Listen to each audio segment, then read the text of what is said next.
In this week's episode, we take a hard look at MyWhoosh and Indievelo and compare them with Zwift. Are they the better, the same, or worse? We have Ryan's top of the drops videos of the week, and the FRR Ventop Cycle Challenge kicks off this weekend, as well as the Kilometers for Kiddos 128-hour live stream on Twitch. Don't forget our live quiz at the end of the show, where you get to go head-to-head with us and test your Zwift knowledge. Each week, we put loads of time into our podcast, and we're now only 76 subs away from reaching 1,000 subscribers. We really appreciate your support each and every week. And if you haven't done so already, hit the subscribe button to support us and share us with a friend. Help us get to 1,000 Ks. So it's time to get out of the saddle and in the drops. Play the intro.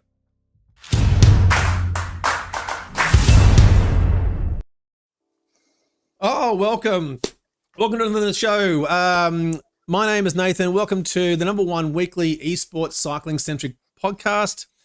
I'm with, in this episode, I'm with Ryan Condon. Say hi, Ryan. And hi, guys. Andrew Hutto Hudson makes a bit of a return. And this is because Rob has the weekend off to attend something that isn't cycling related.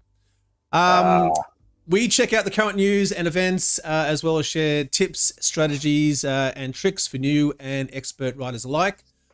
This show is live on YouTube, so if you're listening to us on your favorite podcast platform, thank you very much. But do yourself a favor, come and join us on the stream and say hello. Now, we've got a lot to get through in this show, but first, welcome Ryan, welcome Andrew. Ryan, how have you been this week? Yeah, I've been really good. Thank you for asking, Nathan. It's been a good week. I had a big old challenge last week where I attempted to find out how hard Everesting was on Zwift. So, and the answer to that is it's pretty hard. So, yeah, I learned that the hard way, but it's always the best way to get your experiences in. I do like that. I watched your video there, and I was sort of thinking to myself, I don't think he realizes how difficult this is going to be, and you were sort of very optimistic about it. So we might check with that. Yeah, with that attitude. Yeah. Andrew, how have you been, mate? It's been a while since we've spoken. It has been a while. I've been well. Yep. Haven't done too much on the trainer lately. I did. We had school holidays 3 weeks ago, so I managed to claw my way back up and get a bit of fitness back, and then school started again, and I sort of dropped off a bit in the last week or so. But did a bit of a ride in MyWhoosh the other day, ready for the show today. And, excellent. Tested out their climb in that, which is challenging, very challenging. We've got that video. We'll show that video up in a short bit. But yeah, because a while back you also took on and did a review of MyWhoosh, Indievelo, Ruby. Were there a couple of others? I don't know, but that certainly rings a bell for quite a few of those things. I know Ruby was pretty groovy, so that's right. Yeah, no, it was good. It was good. So it was good to get back in there again. I was hoping to do the Indievelo, have a climb as well, and I was going to do all three of those, but didn't quite get there. But looked at that and the climb portal and things like that. So yeah. Oh, awesome. And I did get a chance to do. So I lost the quiz last week. Rob won the quiz. Rob might even be watching the show if he's snuck away for a quick gasper. And so he won, which meant that I had to do the quiz challenge, which involved the punishment ride. Yeah, I did. Yeah, it was a tough one. So I think it might have been punishment. Lee C, who I can see is in the chat, actually, I think was the one that came up with the idea of having to sit on the front for a Z series race, which I attempted and not very well, I might add. Actually, it was quite tough. Yeah. So we've got that coming up. We do have the quiz coming up later in the show, so don't stick around for that. Don't go anywhere. We'll post the links and the codes and stuff for that bit later on. Also, what else we got? And also don't forget, if you are new, hey Demo, if you are new to the show and you haven't already, the link to our Discord channel is in the description of this video below. So click on that, go in there and join and say hello. There's also a bunch of different channels there. So if you've got some ideas on video segments, first wins, so we want to celebrate first wins, and guest suggestions, you can drop us a link there and let us know, and we can keep the chat going after the show. But this week, I understand there was an update to Zwift. Now, I'm not sure if you guys have received that yet. Wasn't a lot in there. Yeah. I saw the notification come up on the companion app, but haven't delved into it yet. Yeah. Not a bit, not a huge, not a huge amount in that one. Yeah. Haven't taken all your advice on board? No, surprisingly. I don't know why. Maybe it's another upcoming one. They never watched last week's episode? Well, I haven't received any angry emails from Eric Min yet, so I don't know. I don't think so. Maybe we'll just touch on that really quickly. So last week we had a pretty honest, I think, debate about Zwift. One. And the price increase. So it was something that certainly I saw in a lot of different forums, a lot of talking about it. And realistically, there were pretty much two distinct camps. Those that felt Zwift represented a good value for money. If you break it down over the number of rides that you might do and the cost per ride, it's pretty low. It's certainly lower than going to a gym.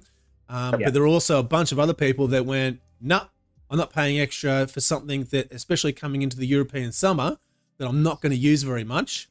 And now's the wrong time to increase the price, and I'm out of here.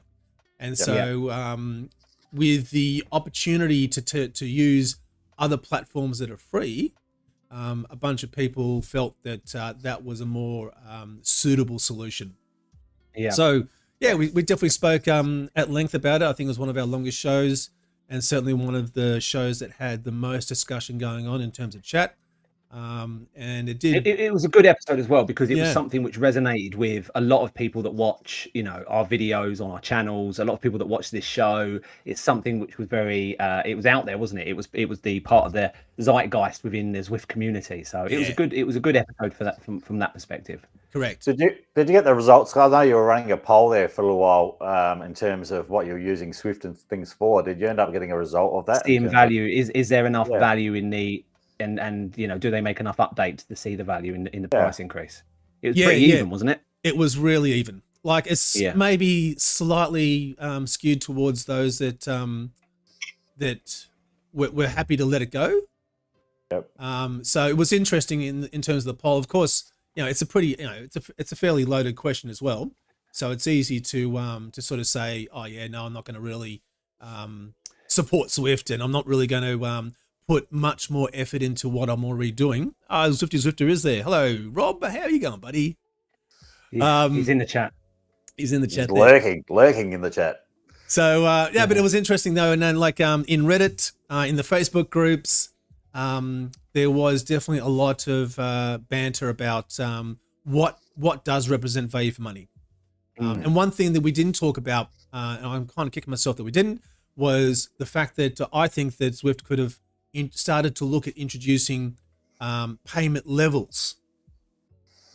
So rather than just saying a blanket increase no matter what you do or what you use it for, perhaps a payment level where if you are more centric on workouts, that the workout component of Zwift might be something you can pay for, or if you race, the racing component is something you might pay for. So you get a base cost where you can just do free riding, which a lot of people just do, and you can join the community rides.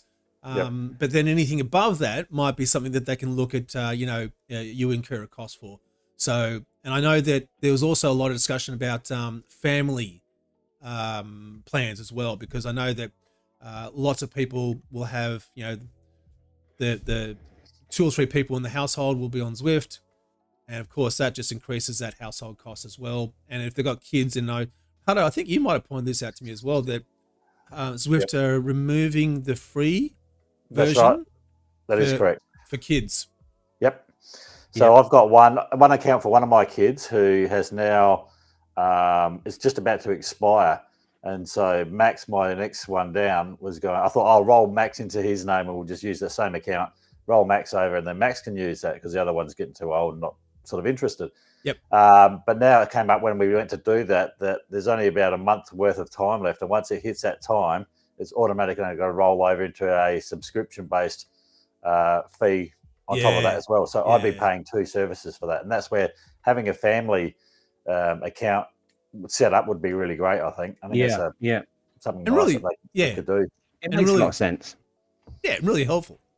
Yeah, I mean, one of the things that Rob said last week, I think this was a point that Rob made, which I thought was a good one. We talk about this price increase. No one wants to see a price increase. It's not something which people volunteer to pay more for something that they use. They haven't had a price increase for 5 years.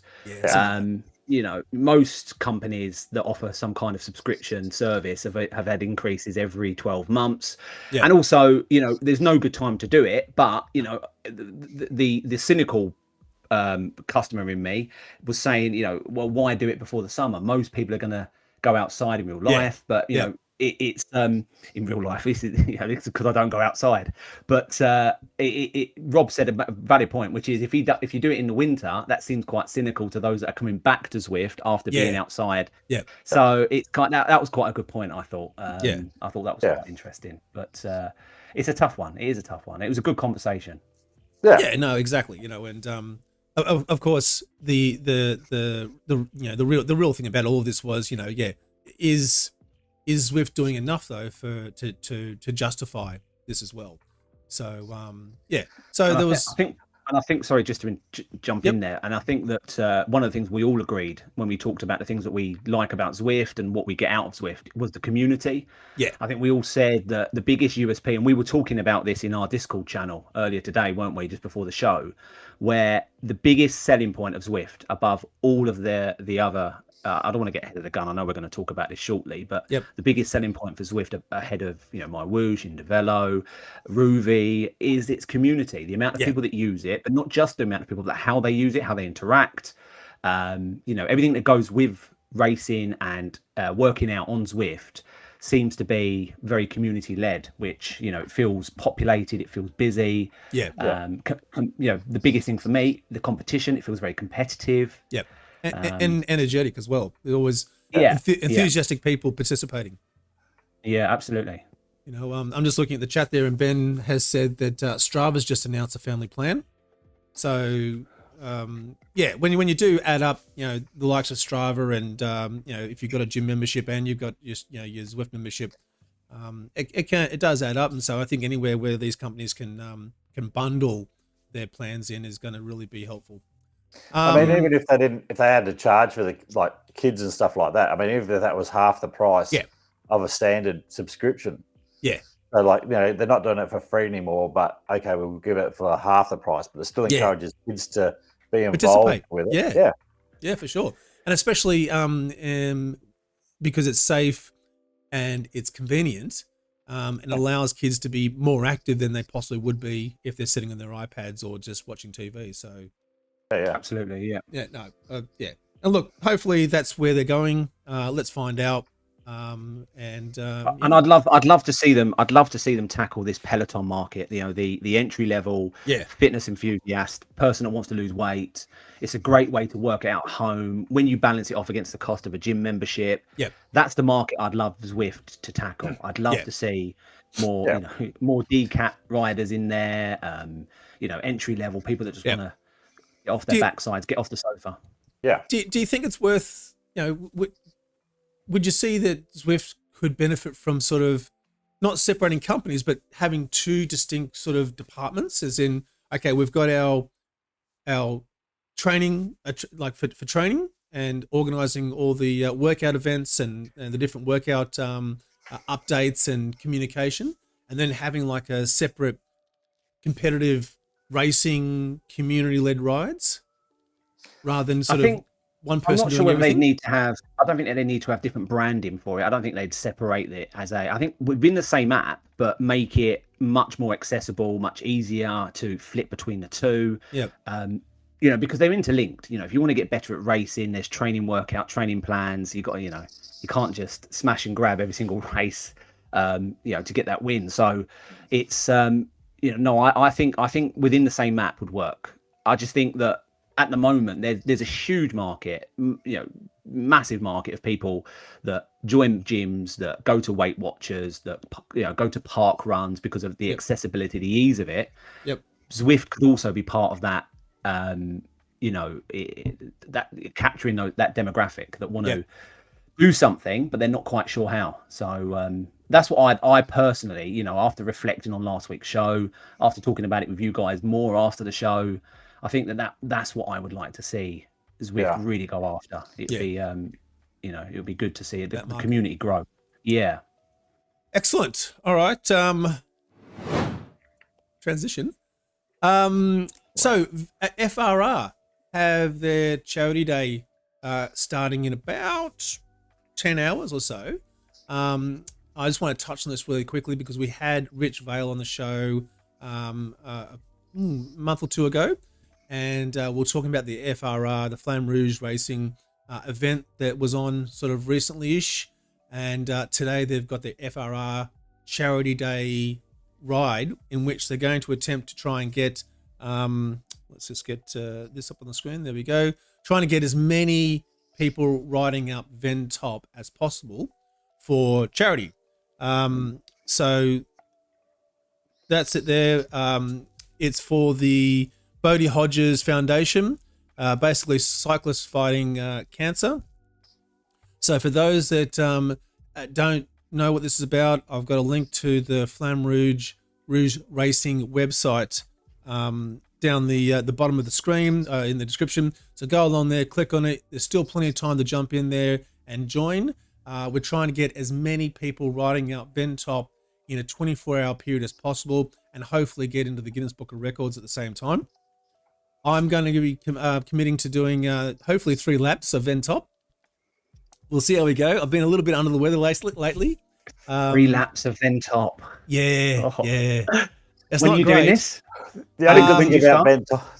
Well, for me here in Melbourne, it'll be tomorrow morning. So about this time tomorrow morning. Are you live streaming it? Yeah. So we'll get that happening there, and hopefully I'll be able to do that. But speaking of riding up hills, you had a crack at that. We sort of spoke about that in the intro there. Ryan, how was that? What happened there? Yeah. So I gave it a go at the weekend. I thought, you know, it's probably one of the things that comes up most in my video comments. I do these crazy challenges, ultra marathons. I'm a big bloke, so it's not natural for me to be doing these things, which kind of makes them interesting and fun and makes me want to do it. So yeah, Everesting, still a tongue twister. Still can't pronounce it. Still can't pronounce it. Yeah, my Cockney accent doesn't really allow that. So, but yeah, it was a challenge that appears in my comments, and I thought, do you know what? Sod it. I'm just going to give it a crack. I woke up. I was watching some videos Friday night, and one of those videos was a guy who smashed it out the park. Absolutely nailed it. Yeah, there's me lying on the floor. I think that was after second climb. My bread. I'm back. I'm halfway. One thing I have done. I'm eating bread like it's going out of fashion. Just a tough ride, and I just wanted to know what it felt like. So I just started riding. I had no plan. I didn't really think about anything other than just keep moving forward, which sometimes is the best way to do it. Because if you overthink it and overplan, you can get yourself all in your own head. Whereas I just went for it, and I just thought, what's the worst that can happen? I can tell you what the worst that happened is my backside did not belong to me. Is what happened. 4 times I did it. Yeah. 4. So what times. was your total elevation that you ended up with, Ryan? Just 4,100. I forgot that half Everest, as quite a few of my viewers have put in the comments, half Everest is 4,400 and something. Yeah. So I stopped just shy of a half Everest. So damn. Yeah. I should have just kept going, but listen, 4 times. Part of the challenge was 2 things. Firstly, it was how hard can it be, which was the title of the video, and then the second was how far can I get? As you can see, I'm not very comfortable. Struggled. Andrew, you've never done a VRS, have you? Or an I Everest? have not. No, I've never done it. It's something that sort of hasn't really interested me at all. Hasn't come up. No, don't fancy it. No. What about Ven Top 3 times? Do you fancy that one? No, but I have done Ven Top a couple of times, and that's been long enough for me. So yeah. And did you do your little challenge you came up with, which was to do Mount Fuji and then Ven Top in one go? I haven't done that. 2 people have done that though, and kudos to them because that is a hard yakka ride. Who did that? Do you remember? Mark, I think it was, and Alan. I can't think of the last names off the top of my Alan head. Turnbull. Yes, and If you're in the stream there, and was it Marky Mark or was it Mark Milton? no, neither of those. Oh, another Mark. Yes, I think. We've got lots But of. yes, it was. That's brutal. I mean, that's like not just under 4,000 meters, I think, for both of those climbs. I reckon. Yeah. Fuji's about 2, and Ven Top's what 1,200 or something. 1,500. 1,500. Yeah. So you're just under 4,000 meters for both those climbs. Yeah. It's a lot of climbing, isn't it? It's a lot of climbing, and I know it would take me roughly almost 2 hours for both of those two climbs. So it's 4 hours back to back just to get halfway. So on the bike, yeah exactly. Yeah. Anyone in the stream who's been watching, if you've done Ventop more than twice, let us know. I'd love to. In one go or in one just go, in general? one sitting, in one ride. Go, Yeah. Marky Marks just said it was Peter, not Mark. Peter. Oh, Peter. My apologies. Peter Tite. Yeah. Twite. I'm not sure if I'm pronouncing his name correctly. Lee has just put in the comments as well something which I've now become a full Zwifter. I've actually bought bib shorts. Yeah, I saw that. Yep. Yeah, I bought some bib shorts. So I've got to be honest, they don't make any difference to everything. They don't help. I think you need ice in them, Ryan. I think that's what you're missing. I needed a king size mattress. Yeah. That's what I needed. I remember very quickly. I remember doing one of my first long rides. This is back in maybe 2016, and it was maybe 80 or 100 k's. It was part of the Round the Bay in Melbourne here. That's every year in October. And I remember getting back, and it was the same, I think, as you were feeling. Just the bones of your ass, were just chafed. And I remember walking around one of the shopping centres here in Melbourne, and I literally had to go into a pharmacy and get some like chamois cream or some. The kind of stuff they give babies for nappy rash. Yeah. And just, I remember going into one of the bathrooms and in one of the stalls and just slathering it on, and just rubbing it in there, and just so I could continue walking around. Battering though, it's not just. This is a really bad subject, but anyone tuning in now, it's three blokes talking about their asses. But I've got bum cream, right? It's what it's called. Runner's bum cream, right? And it is for chafing. So when I run, when I run a bloody long way, and I've done it in the summer as well. Without this stuff, you are setting up a campfire in your pants if you don't wear this stuff. Yeah. So I wore them. I used it, but it's like after a while, it's like being hit with a baseball bat. It feels that kind of aching and bruising, and it's just But the good news is you do get over it though. You do get past it. If you keep doing the longer rides, it becomes manageable, and you can bear it. I have been told that. I've been doing it for a year, so I'm waiting for that to happen. But interestingly, I did notice in your video, and we'll wrap this up really quickly. You did experience some hot foot though. I did, yeah. That's just the worst feeling, isn't it? Horrible. So I've got Velcro. I've got indoor Zwifting shoes, training shoes, and I just undid the Velcro, and they were, in the end, the shoes were literally like wearing sandals. They were just loose on my feet, because the soreness, and my toes were numb. And it was just horrific. It was just, and it was 25 degrees outside. So I was just the sweat was pouring off me. There's loads of things I'll do differently now. Loads of things. If I do it again. When you do your base camp next time, that's right. Yeah. I should have got there.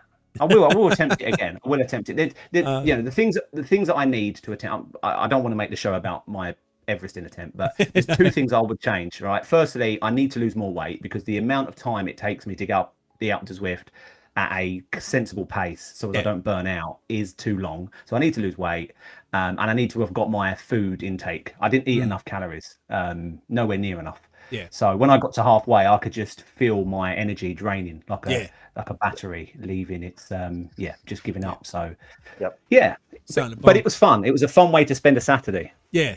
Lee Cassidy in the stream did say he did Ventop 3 times, and he agrees it's not much fun. Yeah. There's not much to look at. No, it's a pretty it's not the best route, but I guess that's what it is in real life. So yeah. Can I ask a question as well? Sorry, just one more question. Shoot. About just someone's put it in the chat. Kev has put it in the chat, and also I've had a few comments. Apparently, you're not supposed to wear underwear under bib shorts. Is that correct? No. Oh, okay. All right. That's I went wrong there. Yeah. To be fair, I made that same mistake when I first started riding, and because no one tells you, do they? You don't get bib shorts, and there's instructions that say don't wear underwear. Yeah, Ribble never explained that to me when I bought the bike. No, yeah, and it's not like it's a big forum discussion either. But yeah, no, I remember being in a group ride, and we pulled up a set of lights, and there was about 20 of us, and one person behind me went, "Oh, Nathan, are you wearing underwear under your bib shorts?" And I went, "Oh, yeah? No, you're not meant to do that." Oh, I didn't know. Okay, what, should I take them off now or? Yeah. But that's really scary when you're riding around in real life and you look at all those people that you're pulling up next to on those coffee rides, and there's only like that much fabric between you and all their anatomy. Well, that's a concern. That's also the reason. That's also the reason why there's the golden rule of never wearing white bib shorts. Yes. Yeah. You don't want to follow someone they're wearing white bib shorts. Yeah. They're also not very slimming. Black slimming, so stick to black. Correct. Yeah. No, it's all good. Ryan, very quickly, you've also got your Yorkshire Three Peaks Challenge this weekend as well. Yeah, Yorkshire. Yeah.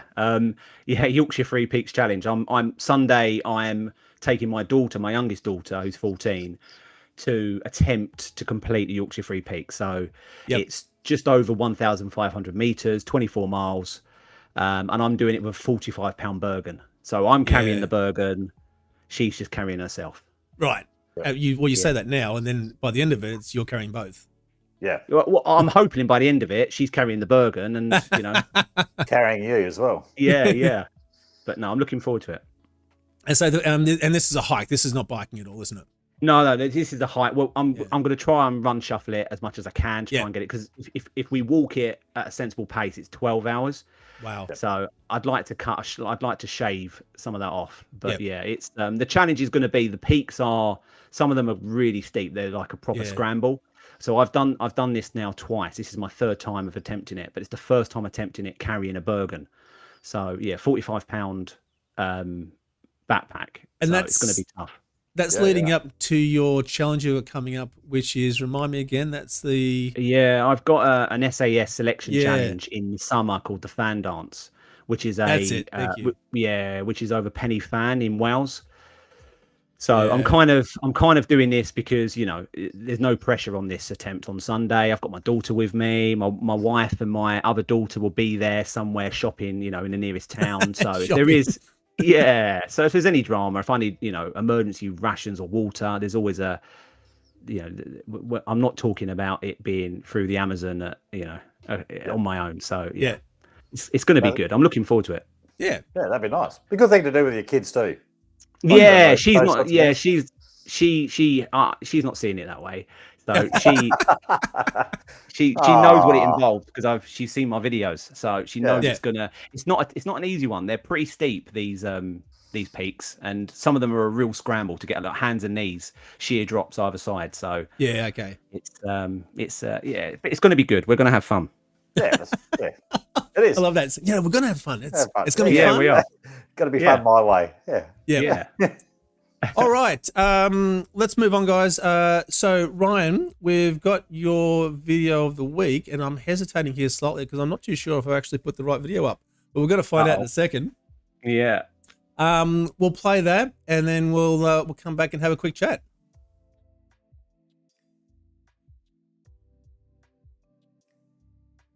That is the great video. Well done. And that's it. We're back. That's it. Yeah. That must have taken a long time to pick that out of the archives, Ryan. You guys. Now, what I'm going to do is I'm going to work some magic here, and there we go, and go and try and find the... Oh, no, I know where it is. Oh, duh. We can't be too polished. We can't be too polished. No. Yeah, we'd lose our flair if we did that. That's it. I know where it is now. That's for the people on the podcast who aren't watching the show anyway. They got to see that video. Yep. Exactly. All right, here it is. I've got it here. Right. I got it. And we'll just turn the volume up. For my previous Ryan's video of the week that no one has seen but really should title, because Nathan, our show's producer, said it was too long and hard to make a title reel for. So this segment is now called Top of the Drops. as suggested by Lee Cassidy in our Discord channel. Thank you, Lee, for this clever title. It's a good one. I just hope I don't end up like some of the 1980s presenters of the show. This title is a play on words off. Please, no one write hashtag Operation Utree in the comments. You will get this video taken down. Having said that, I bet Nathan wishes he left it as the old title now. So this is my third mini segment where I share with you YouTube videos I think you should watch over the next 7 days. Now, we skipped this segment last week as it was a show special, and this level of lightheartedness didn't belong in the spicy meatball that was last week's show. However, the week before, I shared videos about Zwift's awesome community and ones I thought were just outright wholesome. The week before that, I shared videos I thought might inspire you to get off the sofa and to try and push yourself. Both of my recommendation videos, or top of the drops as it's now called, are available to watch on Catch Up on our YouTube channel, on the ITD YouTube channel. This week, I've chosen videos that are informative and instructional, specifically around Indievelo and MyWhoosh. Last week, we spoke at length about the virtues of Zwift, the new price increase, and what 3 things we, the show's hosts, would like to see improved and things we love about Zwift. The show also got a little spicy at some points. If you haven't done so already, please go back after this show and watch last week's show under the live tab on the ITD channel. It's a good one and a show that contexts this week's recommendations. So this week we have been and will be talking at length about Indievelo and MyWhoosh, 2 mainstream competitors of Zwift, and I've chosen 2 videos that, if you're like me, you'd rather watch someone else do the legwork before dipping your toe in the water first. That's what I'm here for. So the first video is one by a YouTuber named Ali Tariq on his popular channel Smart Bike Trainers. The indoor cycling space is no flat road. It is a mountain climb dominated by 2 powerhouses, Zwift and Peloton. The link for this video and all the videos I recommend are in the show's description. A few months back now, he made a video reviewing Indievelo. And if I'm honest, there really are not a lot of good review videos that are alternatives to Zwift on YouTube. They're few and far between, to say the least, but if you search hard enough, well, you don't have to search because I've done the searching for you, you can find good ones like this one by Ali. And Zwift has captured the hardcore cyclist with its competitive edge, and Peloton has captured the fitness enthusiast with their high-energy instructor-led classes. In his video, that's only 8 minutes long, he breaks down Indievelo's app structure within the software, and he talks about their virtues and areas he thinks still needs attention for racing. And Indievelo is navigating this tight race with a focus on the tech that matters most to the serious riders. And we're talking about performance verification and riding physics, and the creator realized they do not have what it takes to take on the big players, so they have a different strategy. So let's take a look at Indievelo and break down their strategies. To be honest, this video made me want to try Indievelo. It's a really good video. He also talks about some of the things we were debating in last week's show. I really enjoyed watching his video and I found it an eye-opener. And their first strategy is credibility. Indievelo is a platform where racing isn't just a feature. From the starting line, their vision was clear. Create an app where competitive racing is ingrained in its DNA. They are not just looking at your wattage output. They are diving deep into the nitty-gritty of riders' physiology. Even if you have zero intention of leaving Zwift, it's still a really good watch. So as hosts of this Zwift-centric podcast, we have discussed at length and we have zero intentions of dropping Zwift in favor of other apps, but it doesn't hurt to understand what other options exist. So my second video is one made specifically to review MyWhoosh. This recommendation feels a little bit self-serving, so you're going to have to excuse me.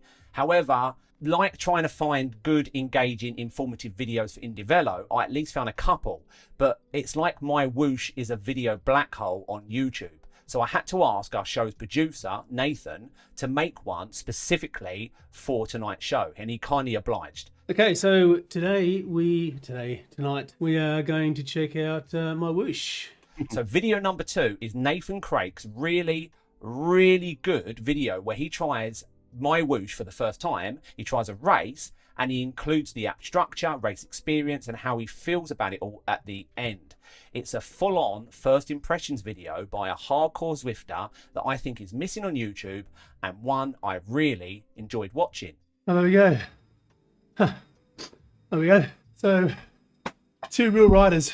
So that's the 2 videos I think you should watch this week. Please let me know in the comments your view of Indievelo and MyWhoosh, and if you have tried them out yourself, and if you have any intentions of moving across. I'm genuinely interested in reading your experiences, because it means I don't have to try it out myself and I can live vicariously through you. Thank you for watching this segment.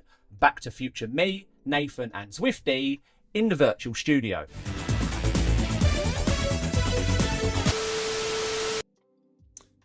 So thanks, Ryan. That was really good. That was awesome. Top of the Drops that's obviously a UK show that has some history. Yeah. Some of the old presenters, got in a bit of trouble back in the day. So it's a bit of a I thought I won't go into detail because I'd like to keep the show going, if I'm honest. But I should say, changing the subject really quickly, I made the mistake at the end there of saying back to Zwifty. So I actually forgot Huddo was on the show. I'm very sorry, Huddo. Oh, that's all right. That's okay. So that's a good segue into talking about Indievelo and MyWhoosh. So we might start on Indievelo. What's good and what's bad about it. These types of things. So I know, Huddo, that you've had a chance to ride Indievelo. What was your initial impressions of it? I actually didn't mind Indievelo. I think the user experience in there is quite good. Like, it's got really good race dynamics within that. Mm-hmm. I think at the moment it's still like most of these programs, you are racing, and what you found, you're racing with bots in there a lot of the time. So I think that community feel is just not there at the moment. And I don't think that's there across the board in either of the apps that we're talking about today. Yep. And I think that's where they're going to struggle. But if you were looking at this as purely as a fitness type of thing and just doing your own thing, certainly I think Indievelo's got a lot of legs to be able to do that as an alternative to Zwift. Yeah. Okay. Yeah. It's certainly it's different. And so for those that don't know Indievelo, the George Gilbert is the creator of that, and he used to work for Zwift. So there's a lot of, I guess, not a lot of similarities, but certainly some influences. Correct. Yeah. That's a great way of saying it. Thank you, Ryan. And so you do find some familiar screen setups, transitions, camera angles, these types of things. But having said that, certainly, as you say, the usability of it is good. It's decent. Yeah. And the graphics, and we'll compare. Like, we'll talk about MyWhoosh in a bit, but the graphics compared to MyWhoosh are sharper. I don't know if they're necessarily better. And what I'm trying to do while we're talking here is they're a different type of graphic. I think that's one of the things. They are, yeah. Like Indievelo, I find it a bit more like a real world type of thing, whereas I find MyWhoosh and Zwift are a bit more of that make believe like fantasy. Yeah. I think, I haven't tried. I've got to be honest. I haven't tried MyWhoosh or Indievelo. I have, I just got to grips with Zwift, and I'm still not 100% there. But I have watched your videos, and I've probably watched in excess of 30, 40 videos on both of the two apps on YouTube. So I feel like I'm kind of familiar with what it's about. For me, from a graphics, people talk about graphics within Zwift, especially with this price increase recently. A lot of people have talked about they would like to see better graphics. I think Zwift know what they've got and know what they're doing with their graphics. I think they've kind of said that we're going for the gamification aspect more than realism, which I kind of appreciate. I prefer that. I think MyWhoosh have kind of ended up somewhere in the middle. I'm not sure. I think MyWhoosh is somewhere in the middle. I think they're trying to be realistic while still being, gamified. I'm not sure. I don't quite get where the graphics are going there. I think Indievelo are just outright going for realism, aren't they? So they're trying. And as you can see the video that's playing there. again, while the graphics are and the mapping is more realistic, it's really devoid of any kind of significant landscape markers. You know, you get a house here and a shed there, but the grass and the graphics and that kind of stuff, whilst having this tinge of green, what I call matrix green over the whole entire thing. Yeah, there is a lot of green there, isn't there? Yeah, it seems to be that it's sort of devoid of anything that's really going to keep your interest as well, I think. So, and that's not to say that that won't come along, but at the moment, if we're comparing apples for apples, the whole Zwift versus Indievelo, look, Zwift is by far the premium product there. One good thing though is talking about the setup for Indievelo, and you can see at the top of that video that's playing there, I've actually got 2 power sources. So I've connected both my trainer, which is the top power source, you can see, but beneath that, there's got power meter, which is my crank-based power meter on my bike. Right. Okay. And so from that perspective, is that a requirement from the app? Does the app make you do that? Okay. It's not a requirement to do it, but the option is there to do it. So when you are setting up and going into and I think if I scoop back, I might be able to find it. You need. Yeah, when you go in and set up your configuration, you get the option to select multiple power meters. So if you're in MyWhoosh and you're like racing for real, you're going to need 2 power sources for there, I think, don't you? Yeah, exactly. And we'll talk about that in a bit. But you're right, Hutto. MyWhoosh have really gone hard on the requirements for racing in terms of what you got to do in order to qualify and be authenticated for racing. So just out of interest, one of the things when I was watching that video of the week by Ali, he talked about Indievelo being really focused on rider credibility. Yep. And he talked about verifying people's riding habits. And what does that actually, did you experience any of that when you were setting up? Well, as I said, what I'm trying to do here, if I can speed through it a little bit. Yeah. It's not as stringent as if I want to race. Can you just turn your volume down on the video a little bit? Oh, yeah. It's the same volume as you. That's right. Oh, wow. Hang on 1 second. Let me go to the iPad. There we go. How's that? That's better. Yeah. So, it's not as stringent as MyWhoosh. But both, and this is an important fact to sort of point out, both are definitely more stringent than Zwift is when it comes to racing. Right. And so you can see me going into the configuration there. And again, you see there's some of that similarity between Zwift and Indievelo in terms of like the rider profile screen, the layout and the fields. But if we flick through a bit further, I think I jump into the interesting, just sorry, on the avatar, I can't choose no hair. That was one thing.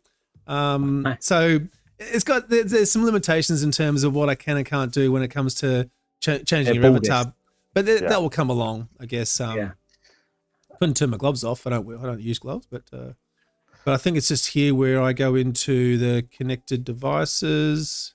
While you're looking for that, Jonathan asked, did that average out those power meters?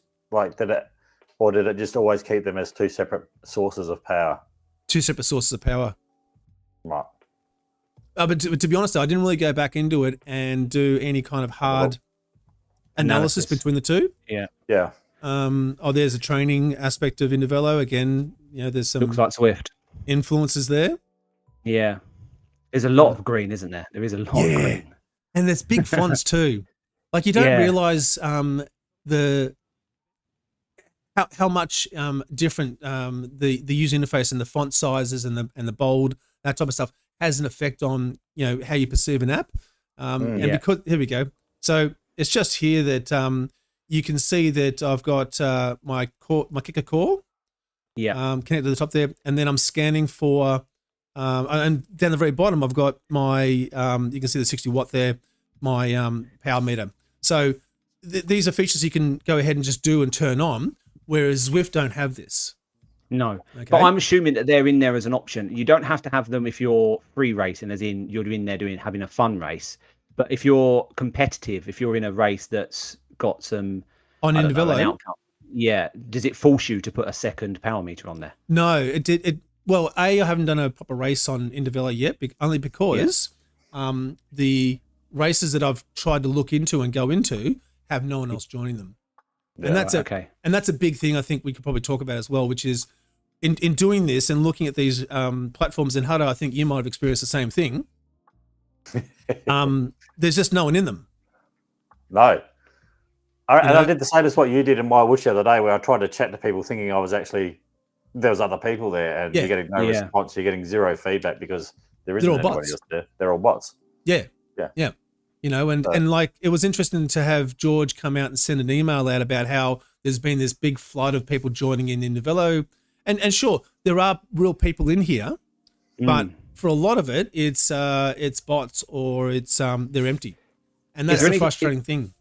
Is there anything on that screen that shows you who you're racing with, whether they be real humans or robots? Nothing at all. There's no indication. No way of telling it. Yep. There's no way of telling, other than potentially going in and sort of trying to figure out heart rates and that kind of thing. But even then, you can't see that on that screen. So does that mean that the bots are programmed to be erratic because humans are erratic? No one races with consistent cadence, consistent power. So do the bots kind of have a preordained path that they just follow, or do they? Not sure. Do they have an AI built in? Look, I dare say there's probably a bit of randomization. Yeah, I think that. Well, I thought that a bit of AI. Like when I did the Indievelo one, and it was like a crit thing where I did a couple of different laps, and I think they sort of start to feed off of you. So whatever you're trying to push and do like that, then you'd have riders that were matching you to a certain point. So it was sort of feeding off. And so as you're trying to get to the front of the pack or something like that, you'd have a few bots that would try and match you with that in terms of those sorts of things. So I think it was sort of doing a bit of a blended thing like that. What would they do? So, I mean, you're saying that you think here, this is your ride, yeah? Yep. So you think that you're within a group of robots. You don't think there's any humans in there with you?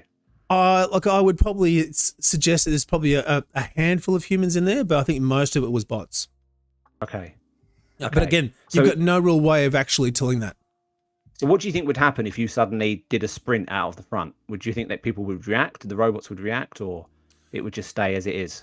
Probably stay as it is. Not that I did that either, but this is also just like a group ride. So, but as you can see, it's a group. So yeah, it wasn't a race. Probably wouldn't be appropriate. Yeah. No, well, but if you compare it, make you feel better, though, Ryan. Yeah. The only reason I'm asking, the only reason I'm asking is because it'd be interesting to see what the dynamic is, the reaction from. I've never raced. I've only ever raced on Zwift, so I've never raced with bots. And it'd be if they react to you, I suppose it probably wouldn't be as bad, for lack of a better term, if they're acting as a human. You still get that same level of competitiveness. Yeah. Whereas if they're on a preordained route, and no matter what you do, they're just going to be. Happen. That's it. Yeah. Then there is no competitive edge. There's no fun. Yeah. Kev says that he did a race on MyWhoosh, and the bots did slow down and speed up. Right. But we'll talk about that in a bit. So so as I said, you can see that it is usable. The graphics are crisp and clear, and I think Hutto, you're right, they are better than the graphics in MyWhoosh. The layout's really similar to Zwift, but you can't, like Zwift, you can't turn on or off the HUD elements, which I think is a bit of a shame. And that's something I've always banged on about. You should be able to configure your HUD display the way you want to see it. Does it show you draft? No, there's no draft there. You do see a bit more information on the left-hand side than you would normally get in Zwift. But again, nothing that is... Oh, no, sorry, you do see draft. There we go. On the top right-hand corner. I don't know if I can zoom in on that. Yeah, okay. There we go. Yeah, I'm with you now. I see it. Yeah. Yeah. And the interesting, I should point this out, the interesting thing about this is that you do have wind as well. And that's something that I'd love to see in Zwift. Because I think that would change a race like you wouldn't believe it. If you come around a corner and you hit a headwind, it just would be a totally different kind of race. So look, overall though, if you're not paying for this, it's free. It's You can't be too critical, usable. can you? Yeah. No, that's right. Yeah. Exactly. And George, as I understand it, I think George does most of the development himself. So he's pretty agile when it comes to making changes and updates and that kind of thing. So certainly there's room for development there and growth. So, yeah, it isn't too bad, and you could definitely get away with using it. I think as the money starts to go into Indievelo at some point, I think that's when you'll see that app really start to develop. And I think what George is doing in terms of putting that groundwork into making a really usable platform and a scalable platform is going to pay dividends in the long term, hopefully, in that space. So do you think these apps are offering it free at the moment to increase their user base to then monetize it? Okay. Yeah, of course. Yep. And basically to beta test all the bugs out of it. The more people they provide feedback, then they can fix that thing up. And technically, you're getting dropped there, Nathan. Oh, I think I wasn't paying attention. But also, you see that Indievelo is technically in beta still, so it hasn't been released proper. Yeah. If you to believe what George says, but so you're right, Hutto. They're absolutely trying to work out the bugs, get as many people involved, committed, using the app on a regular basis before they would even think about any kind of payment subscription base. Yeah. But in terms of comparing Zwift to Indievelo, look, there's no question Zwift is by far the premium product, and for all the reasons we've said. You can jump into, there's literally tens of races every hour. They're populated. Even the ones where there's only a handful of people, that they're going to be real people. They're not bots. Yeah. The bigger races are much more dynamic. The workouts, I think, are better. And, Zwift are, I'll begrudgingly admit it, they are making inroads into managing their user interface a bit better. So, so certainly, that's the premium product. But I don't know, man, you could use this. But and if you were a user, though, not to open up a can of worms, if you were a user and you're not really interested in racing as such, I know that's certainly a main part of the Zwift DNA and everything else. But if you are a user and you want to just get on the bike, there are a lot of people that aren't interested in racing. Yeah. Yep. Just want to ride. You want to do a workout, and whenever you like. Indievelo, for what it is certainly capable of providing those things, and it's certainly providing that as an alternative to Zwift if you did want to pay that, and it'll be quite adequate in terms of user experience for that. Yeah, I mean, you're spot on, Hutto. I mean, you can do all those things. Yeah, I do think we risk alienating a large portion of the race online indoor racing is, I'm doing it again, but we risk alienating people that don't want to race. There's lots of people that don't like the idea of a smash and grab race, and they like the fitness aspect. The social. The social things are one thing that's community. The social is the one thing that's killing MyWhoosh and Indievelo at the moment. If they had the social aspect and people could just jump on there, still ride every day with other groups of people and group rides, I think that would be where the difference is at. And I think that's where people would pour across to that. Yeah. And do you know what? I think that's a really good point, because that's what captured me. That's what hooked me on Zwift. Yep. Immediately was the community and the invites to group rides. And I was I was social riding before I was racing. Yeah. And so, say if you had a mass exodus from Zwift, for example, just hypothetically, that all went to Indievelo, and you knew that if you went into Indievelo, even if it wasn't for racing, but you had that social aspect, I think that would just continually draw those people in there. And I think once that pendulum swings that way, it may take a long time to do that. Yeah, I think that's what's going to happen. And I think you're right, Ryan. I think when you said before, there's literally like a video black hole when it comes to the content that people that we create for Zwift. Yeah, it's a real struggle to find anyone that does this, even just to watch comparison strategy, get hints and tips, that type of thing, for MyWhoosh, Indievelo, other platforms. They just don't exist. So I think that speaks to that community aspect of it as well, that we've all come to accept and expect to be there. The anti-cheat, just finally on Indievelo, the anti-cheating side of things as well, though, is I think has been certainly stepped up in terms of what they're trying to do in order to get rid of or how would you say it, to to weed out the cheating aspect of things. Not that, you know, cheating's a massive issue anyway, but certainly from a racing standpoint, I think Indievelo are doing more in terms of the cheating, any cheating stuff, than potentially Zwift have been doing. Yeah. So, and that's a big thing too. I'm just reading a comment from Rob in the chat here that said it would make races on Zwift easier to win if lots of people leave. He wins everything anyway now. What's he? How much? I think he needs to go to A grade. Back to how A much grade easier again. does it have to be? Exactly. And I did see Kev in the chat there as well. He said that he's finished paying for Zwift and he's moved over to MyWhoosh. So yeah, and he says he's saving, you know, for the summer period, he's going to be saving, you know, 72 quid, which, you know, nothing to sneeze at. No, that's 72 quid you didn't have before. Yeah, exactly. Go and buy some more bike gear. Some chamois cream. That's right. You said a bibs. Yeah. All right, so that was Indievelo. Look, I would give, if you'd give it a 1 out of 10, 1 being absolute shit, you wouldn't touch it, 10 being awesome, where do you think you'd put Indievelo? 6. Yeah. Yeah, but it's based on what I've just seen there, I would go with a 4 or 5, just purely because of the lack, you know, the community. It has to have real people. There's got to be that competitive edge. I like racing. I'm very competitive. Oh, yeah. I have to race against real people. Yep. Yeah, I'd probably give it a 6. Yeah, if the racing was better, and I did want to try and show that, but I can't do it on my iPad. You go into events and there's just no one in there. Yeah. All right.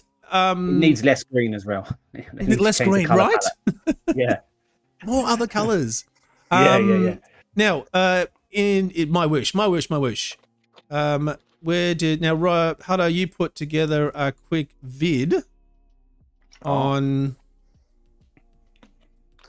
a short one? Is this it? Yeah, this is it. I just did a very quick. I've done climbs in the climb portal on Zwift, and everybody's seen those on the channel. On the channel, yep. I did a climb that's on Ben Top on the right hand side there, so you can just sort of see the difference between graphics between those. I didn't quite get around to the Indievelo one, but I guess I was just trying to sort of show people different user perspectives for doing the same thing, if that makes sense. Yeah, yep. So, like in the sorry to interrupt. Sorry, Nathan. Can you just turn the music down slightly? Oh, yep. Hang on one second. I think we're struggling to hear Huddo. Yep. So, you know, if you're doing the climb portal, this is what you're going to look at. These are your graphics. These are your metrics and things that you get to use in Zwift, which most people I think on here would know that because they would have done a climb portal at some stage. I know you love it, Nathan. You know, you flip from that to doing the climbs that you're going to do tomorrow in terms of doing Van Top, and you're going to have like this sort of, it'll scroll across in a sec, a bit slow. There we go. You know, you're going to have this sort of scenery, same sort of graphics and things like that. And yeah, I think it's a sort of a realistic type of thing, but there's not a lot to do that. Like for an hour and a half ride or whatever, it's still there. And then hopefully this will go away. And then this was MyWhoosh. You were going for it there. Mate, this was brutal. This would have been, I rate this up there as the hardest ride that I have done on a climb for a while. Really? Yeah. Oh wow. Now, Okay. it could be a couple of things. So I'll have to double check. We'll see what my trainer difficulty is set at on Zwift. But when I set up my trainer for MyWhoosh, I set that at 100%. And so this was at 100%. But I do the climb portals at 100%. So I thought it would be pretty similar back to back. Yep. But I found the gradients in here fell a hell of a lot harder than the Mount Fuji ride that I did earlier. Wow. Okay. So I don't know. For me, like if you were somebody that wanted just to do a ride like that, MyWhoosh was certainly adequate for that. Yep. It was a good experience. I couldn't complete the whole ride. I just did a couple of segments. But yeah, it was good. Yeah, it's I'm just going to bring up the video that Ryan, that you were talking about that I did earlier in the week. Yeah. If I can find it. Here it is. Just while you're looking for that, I like the movement on the bike. Actually, I hadn't seen that before. I haven't seen a climbing example on MyWhoosh, and the graphics, the actual animation of the avatar climbing. Do you think that's better? I quite liked it. It looked more realistic, no? Oh, Yeah, somebody's written in the comments it's a bit ridiculous, but yeah, it's. I didn't mind it exaggerated.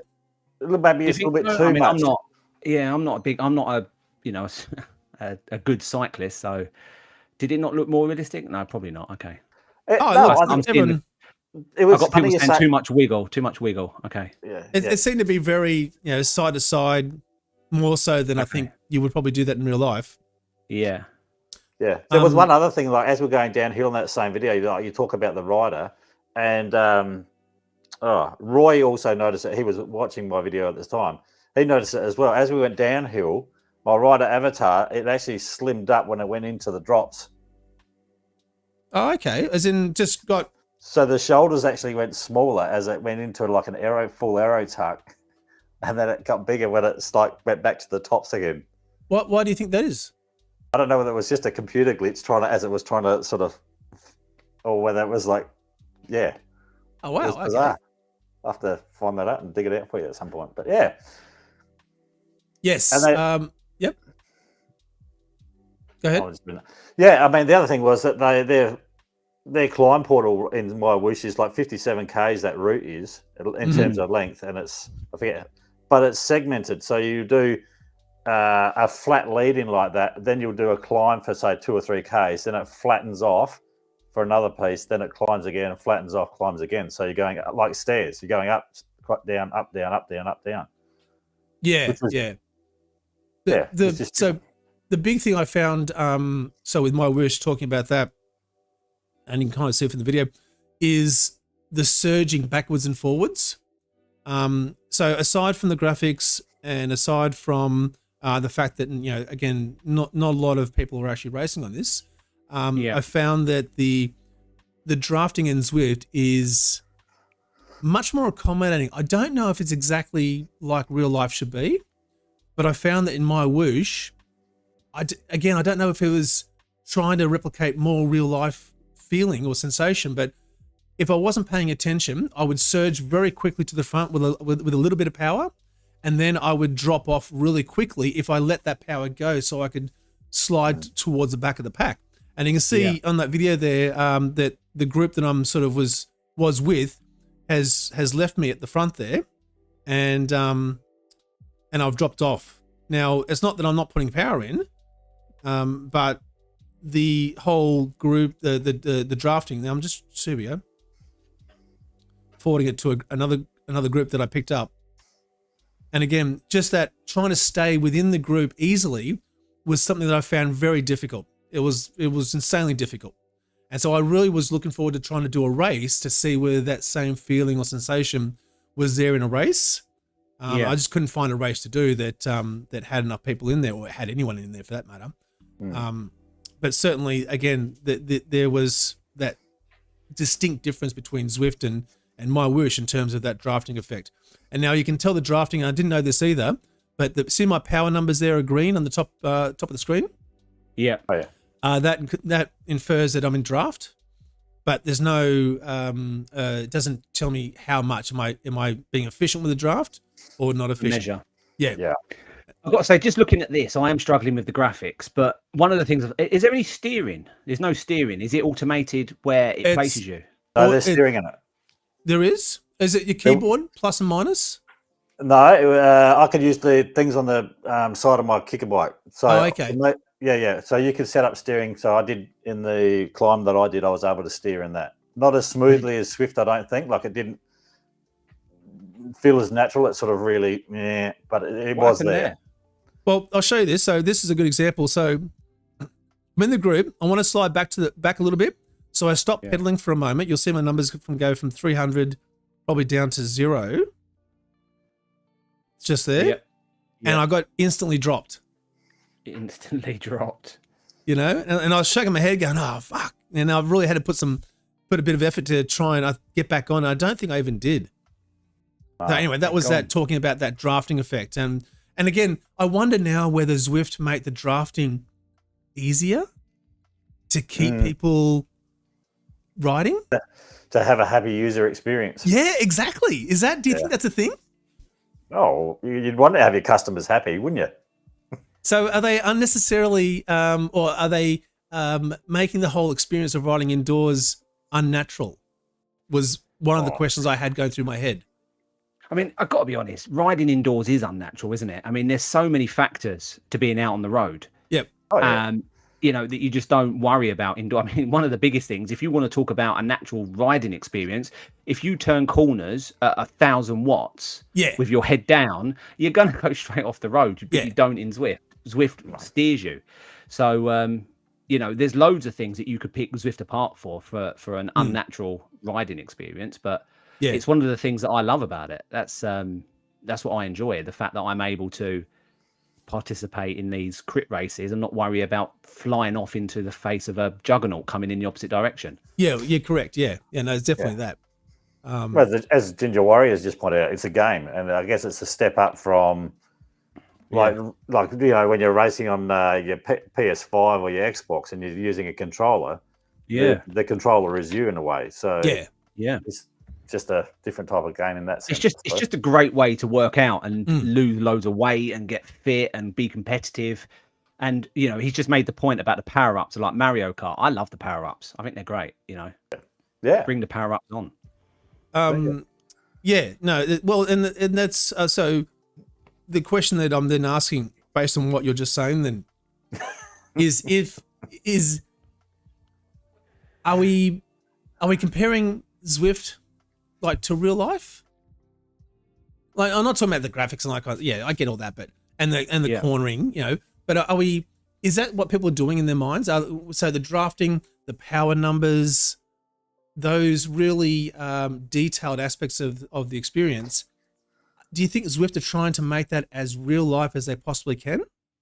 I think, from my perspective, I don't know enough about real life cycling, so I can only talk about what I've experienced on my indoor trainer on my watt bike it's sat there. Is that I think Zwift know exactly what they are. I think they know that they're a gamification of cycling in your garage, in your bedroom, in your office. They know that they have made something that improves your indoor training and makes it competitive, and also gives you a structured fitness program that you can follow. I think that's exactly what they are. I think that's how they would sell it. So this, to give you a bit of a comparison, so this is a ride I did back in end of 2022. It's a group ride down a really popular stretch of road in Melbourne. You can see the watts I'm putting at the bottom there, and I'm getting dropped. So the group I was with are sort of up the road there a bit. And that happened in like maybe a reasonably short period of time, like a few seconds. And I wonder, that sort of made me start thinking about MyWhoosh and the fact that, you know, it is easy to get dropped, but then is that more indicative of real life riding? And maybe it is. Maybe they're trying to make it more real life in that case. Yeah. I'm not sure. I mean, certainly that example that you're showing there, it links up beautifully in terms of demonstrating the similarities between that and MyWhoosh. But I don't know. It's interesting. What do you think, Nathan? What do you think Zwift are doing with the way in which they create the experience? Well, the thing is, it's a great question you're asking. I hadn't really even thought about it until I started going back over MyWhoosh and thinking about what that was like in terms of getting dropped and surging to the front. And then it started to make me think about the rides I've done in real life that I've recorded, and went back and started watching some of those, especially the group rides, and comparing them. And then I started to think, well, maybe it is that they're trying to make out more of a realistic experience and make it difficult. I mean, it is difficult. I mean, it is difficult, yeah. Sitting in a group ride out in the road, and I think, Ryan, you're probably going to discover this when you do your first outdoor bike ride on your new bike. Want to pull my finger out? Yeah. That, you know, you're going to realize that, sure, sitting in a pack at low speeds is relatively straightforward, but at higher speeds, at 40, 50, 60 k's an hour, sitting in a pack is quite difficult. And staying with that group, if they surge or sprint, or if there's a bit of an incline that you're going up, is insanely hard to stick with them. Unless you're spot on and you're looking at the road and you know what's going on, it is easy to get dropped. And that's how I kind of felt in MyWhoosh. Now, I don't know if that's intentional, and I'm not sure that Zwift are, as you say, Hutto, probably Zwift are making their experience more user friendly in terms of, hey, we want people to have a good experience. We want them to stick around. And if they can stick around longer riding in a group because they don't have to worry about surging, then they're more likely to keep coming back. Yeah. And they're more willing to keep paying the subscription. So I think they're somewhere in the middle. My view is if they were going for that 100% genuine, authentic riding experience, they wouldn't have power-ups. You know, they've made decisions. You know, they've made decisions to be somewhere in the middle. They want it to be as close to real-world cycling as it physically can be, within reason, in your bedroom, in your garage. But they also want it to be fun and engaging and, you know, competitive and structured. But it's like a game, you know, the racing on Zwift. How many times have you seen someone lose, or not lose, but come second, third or fourth, but put down more power than the person that's come first, because the person that's come first has played the game? Yeah, that's right. And that's why Zwift is in the middle of that. It's not Mario Kart at one end, but it's also not real life cycling at the other end. It'd be interesting to see what the real life, what the proper racing is like in MyWhoosh. You know, the paid events and what that is like. I think if an app was able to replicate closer to real life cycling, I think they'd really struggle with engagement, especially with the entry level cyclists like me. But that's where you could have almost those programs set up. Like if the UCI has gone across to MyWhoosh and they can offer an experience that is closer to real life bike racing with no power ups and the draft is more accurate and things like that. But that's for that niche segment of target audience in terms of that, trying to get something that's a virtual but real life experience, if that makes sense. And then you've got Zwift who are sitting back in that middle ground, as you said, Ryan, who are trying to give you a good racing experience, a solid racing experience, but still have the bit of a gamification part of it that people enjoy as well. But I mean, if you were going to make it as closer to real life as possible, you'd have things like, you know, I made a comment about doing 1,000 watts around a corner. I mean, when have I ever done 1,000 watts? Someone's put in the chat. I know. So, did you see that? I'm getting ruined in the chat, and then someone else put Ryan loves power ups, but also gets to use them. You're getting grilled, so I'm not making any more statements about my racing ability, but imagine if you did take a corner too sharply, and you came off the bike. You know, that would be your game over. That would be end off. So you'd have to master cornering. I mean, that might be quite interesting, you know. You know, with steering, imagine if you was in a pack. You know, you're in a 25 strong lead pack, and you get your steering wrong, and you clip the wheel of the person next to you. You're taking 6 people down around you. You know, that would be realistic cycling, wouldn't it? Would that make for good, you know, Zwifting? Well, that's the question, isn't it? So very quickly. So what we're looking on the screen there is the MyWhoosh companion app. And what I'm doing is I'm looking through, firstly, it's a shit app, only because every time I go in and out of an event, I've got to wait about 10 seconds for it to refresh. So don't mince your words, Nathan. You need to say what you think.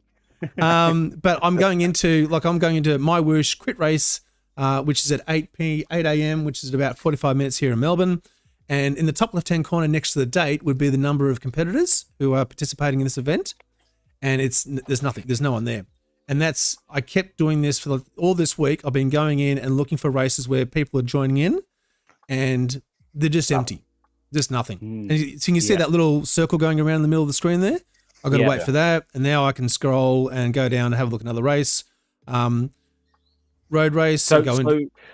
So this is the MyWhoosh companion app. Yes, that's right. That's what we're looking at. So you've not been able to find a single ride that has a human being in it. No. Or the people, sorry, I tell a lie. I have come across like a TTT event where I had one person signed up. Okay. But that was it. It's definitely not like Zwift where you go in and there's 50 people signed up, or there's 20 people signed up. You know, it's certainly much different. And again, for those that think, MyWhoosh is going to be a good alternative. It is, but if you love racing like we do, and you want to get involved in that, there's just no one there. Now, I did reach out to MyWhoosh on their Facebook page and ask them about suggestions on the races I should look out for. And they're pretty few and far between. And the ones I did, the Tune Up Tuesday, I went and had a look at that. No one in there. There's a Friday set of races. No one in there. So what about the Super Sunday or whatever they were called? That Sky. So very quickly on that, and I know we're sort of kicking along on time here. Very quickly on that, the Sunday club races. Yeah. This is where we're talking about the sign up verification process. So with the Sunday club races, it's simply not enough to have your trainer. You've got to have a trainer and you've got to have a second power meter. If I remember correctly, you've got to have 2 cadence sensors and obviously your heart rate monitor. You do have to sign up. There's a verification form you need to fill out and you need to submit that. You need to do a weigh-in video before each race, and you need to have that posted or sent to them or on YouTube for them to have a look at before you do the race. And then you've got 4 hours after the race to upload your second source of metrics to MyWhoosh for them to verify it. Yeah. So from a racing perspective, like from a solid racing perspective, now they're doing this because there's money on the line. It goes down to Cat 4.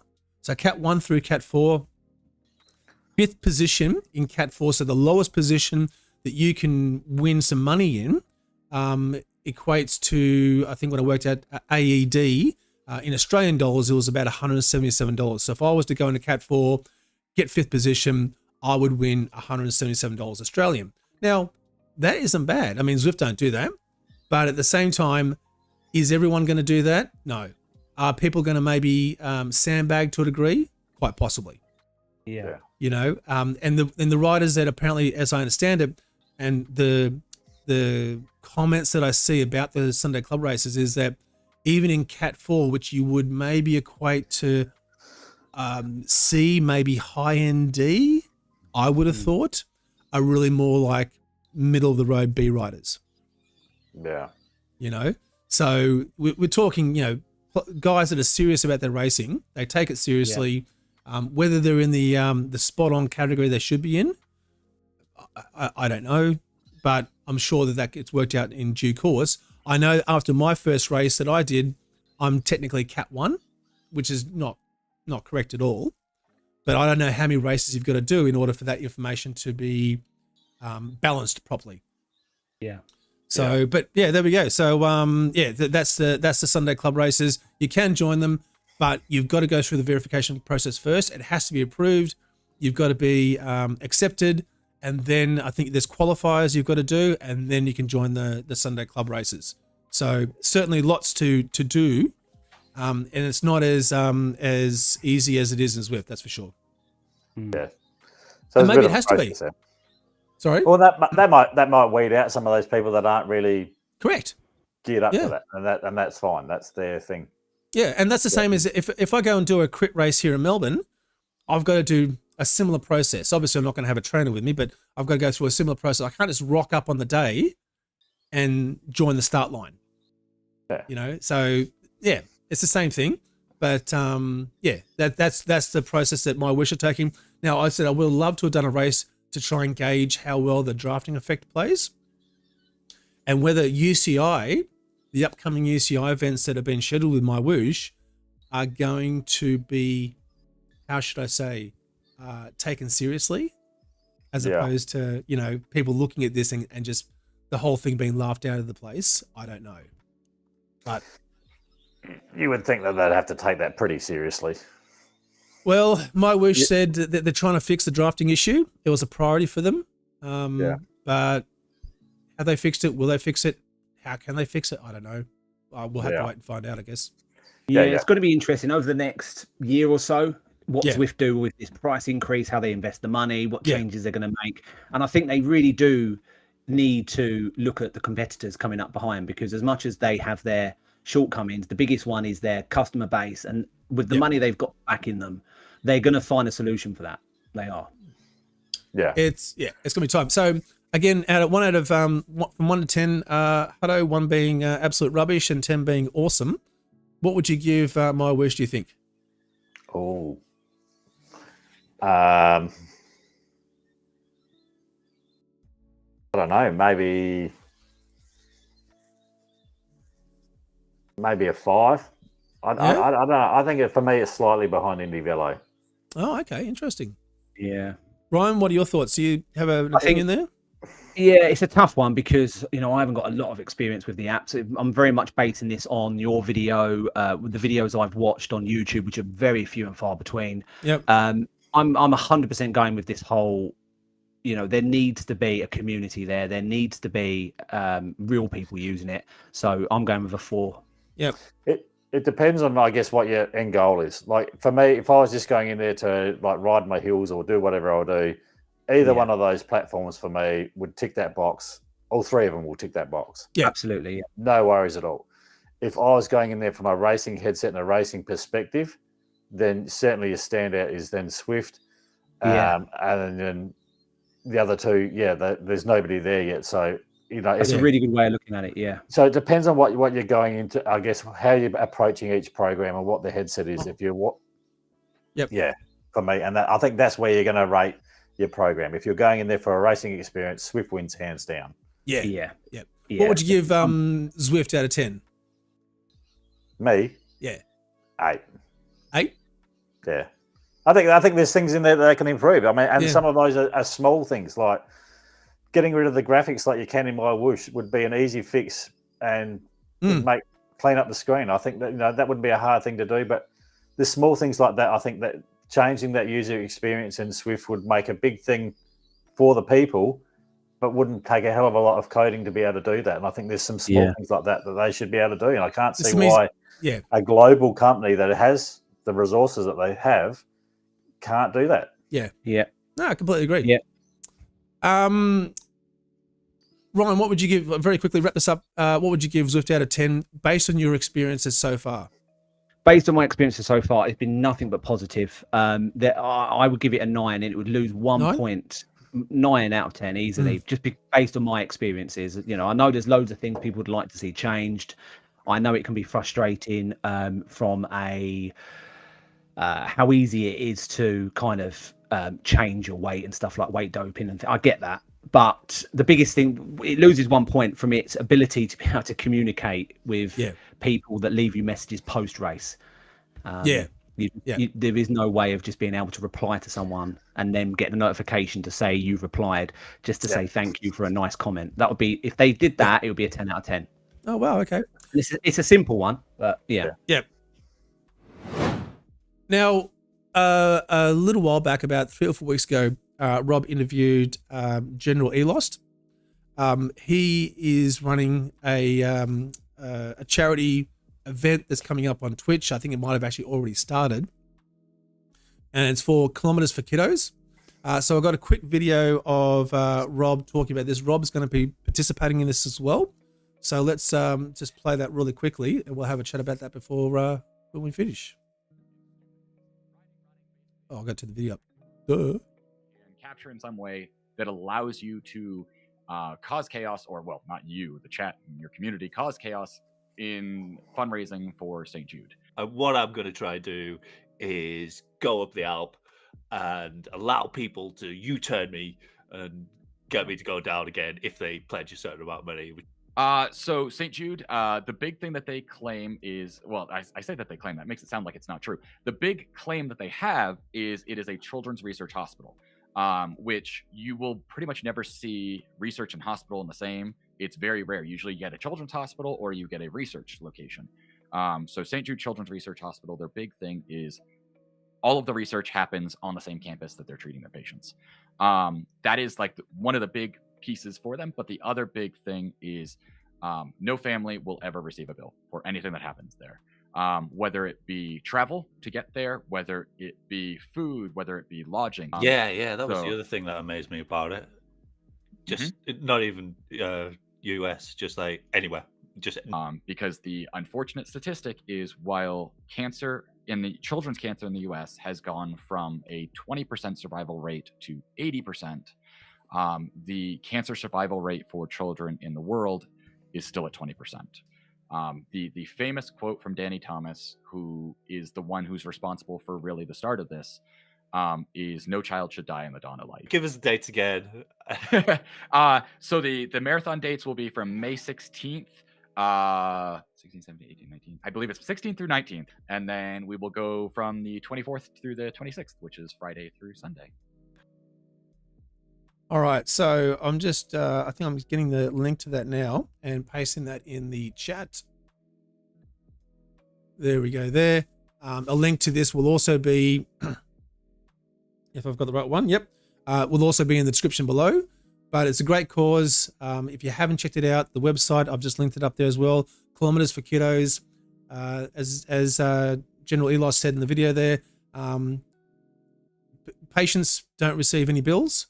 It's for cancer research and cure for cancer for kids.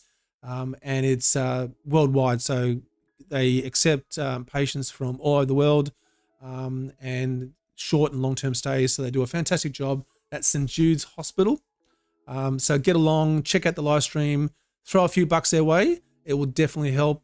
And give Rob a shout out. Turn him around on Out to Zwift as many times as possible. So he'll get up, turn him around, he'll go back down again, but you do need to throw him some cash to do it. But get along and check it out. All right. I think I'm just going through my list here. I think that's about it. Time for a quiz, I think. Who wants to do a quiz? Oh, hang on. Hold on. There we go. I muted your mics. They couldn't hear us. You missed all our excellent commentary then. Right and not on point. We were just. Yeah. I just cracked a fantastic joke. the best joke in the world. Yeah. I'm not repeating it. No, yeah, of course not. Yeah. All right, quiz. If you didn't hear it the first time, bad luck. Yeah. All right, it's quiz time. Now, I'll quickly play the video of me suffering, just to prove that actually I did do the thing with the stuff. Oh yeah, this is your punishment ride, wasn't it, from last week's quiz? So just to remind everyone, Nathan had to stay off the front of a cat seat pack for as long as possible and lead them going no more than 1 second ahead. And as you will see from this very sped up race, he didn't do that very well. No, I suffered greatly and got dropped on the first climb. I had done this race about 9 hours beforehand and come third. There's him leading the lead pack. Yeah. Out of the climb. And there is not too much of this going on now, but there was a commitment that even if I did get dropped back to a second or third group, that I would try and stay on the front of those groups. And to some degree, I did that a little bit, as you can see on the screen there. But there were pretty few and far between. Now, the other thing was that this is like 6 a.m. here in Melbourne, and I'm still battling a bit of this bronchitis thing that's been hanging around. So they're my excuses. I'm sticking to them. But I will say, I mean, in your defence, because I think you need some. This was a tough course to do this challenge on. Yeah. I don't like the hill climbing as very much. No. But and especially this particular one too, because it kind of feels draggy as well. But yeah, so there we go. I definitely I gave it my best shot. Now, for those that are watching, we do need some suggestions on the challenge this week. Now, the challenge is going to be that if can I just interrupt? Will you please, yes, you can. Please turn this music off? Oh yeah, I can. Thanks. That was really loud. Was it? It didn't sound loud. Oh, hang on. There we go. Turn that one off. Yeah, there we go. It's turned off now. Perfect. So we're going to need some suggestions here. For those that are watching on the stream, if you've got a good idea on what the challenge this week could be, drop it in the comment spot in the stream. So if people that are watching, if someone wins, then one of us is going to do the challenge. It could be Ryan this week. So Ryan, it's going to be you this week. Okay. And but also if we win, then I think Rob has to do the challenge, which I think is what we've sort of done in the past. Wow. So if you got a good suggestion, one of the suggestions I made before the show to Ryan was that he'd have to do a lap up of Bologna, but standing up for the entire ride. Ooh. but just one lap up. So you only got to stand up from the segment when you turn right and go up the climb until you cross the banner. So not the whole thing. And how far is that? It's well, the climb's only about 2 kilometers, isn't it, Hutto? Yeah, it's not very long, but that would be an effort. Yeah, it's steep. Yeah, it's 10% for the entire time. Yeah. Listen, it can't be as bad as being sat down for out climb. So yeah, I'm up for that. You good for that then? You got it all, mate. Yeah, I'll do that. Yeah, it's not that hard, is it? Come on. Unless, of course, we win. So, Hutto, we're looking at you, and Ryan, you better dig deep on this one. Yeah. All right. So if you win, then there's no worries, and it's up to Rob then. But if we lose, yeah, we're a bit stuck. So I am bringing up the thing with the stuff. There we go. Michael's just put, how about you do a race 10 meters off the back? Oh, I can do that. yeah, that sounds good to me. That's my standard race. I can definitely do that. Classic mode. All right, so there is the pins coming up. For those that haven't joined us in the quiz before, this is live. If you're listening to us on the podcast and you're wondering what the hell's going on, yeah, that's right. You don't know what you're missing. You don't know what's going on. We come across our YouTube channel, you'll be able to watch the video. There's a quiz you can join in live using a smartphone, an iPad, a tablet, your computer. On the screen, there is a game pin that you go to www.kahoot.it and you enter the game pin that's on the screen, or you can scan the QR code. All you have to do is enter your name and pick a funny picture as your avatar, and you can join in. Now we have 10 questions each week. They are Zwift related. Sometimes they're real life cycling related, but general popular news items, that kind of thing. So not obscure racing terminology or team tactics, that type of stuff. And they're predominantly multiple choice, although I think I tend to try and have like a double points question, maybe a true or false question at the very end, where things can really change, and you win. Now, the points you get when you answer questions, you get points for answering a question correctly, but you also get points for answering a question quickly. So the pressure's on to try and respond as quickly as you can, and get the right answer. So we've got in the names in the group now. We've got MVDP. Oh, he's back. There. He's back. Yeah. We've got Marky Marks in there. Not MVDP. Oh. We do have Rob Bane with a small B. Yeah, we've got Bob Bane as well. So Bob Bane, yep. We've got Ryan there, Hutto's there, good to see. We've got Damon from ZMS. He is there. Well done, matey. Sticky Watts. Oh, that's a bit of a jab. Spiky Mikey. Yeah, Mikey Marks there. Ginger Warrior. I'm loving it. We'll give it another 10 or 15 seconds. I do wonder if Zwifty is in there under incognito. Is he not MVDP? Well, he could be. He could be. Oh, well, yeah. He's definitely been in the chat. Yeah, that's right. Yeah, so hopefully he did say he was going to give it a crack, didn't he? Yeah, he's snuck away from the wedding and whatever's going on, and digging in. Oh, you might be. There we go. You might be. Well, what was I going to say? I was going to say one more thing, and I've completely forgotten it. Oh yes, this is the thing. So jump into our Discord channel. The link to the Discord channel is in the description of this video below. Come and join. We've got I think we've got quiz suggestions as a topic. So if you've got a quiz suggestion, you think you've got a great idea on what we could do for a quiz, let us know, and if we can do it, we'll credit you with the quiz. We won't let you win, obviously, but we'll give you a shout out. We'll credit you with a win. Yeah, that's right. Yeah, and you can come and have a look. Come and have a look. Come and play along.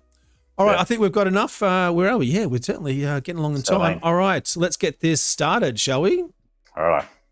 Okay. Boom. Gonna press the start button. All right. How well do you know your Zwift general knowledge? No. A very distinctive new TT bike was recently released on Zwift. Who is the manufacturer?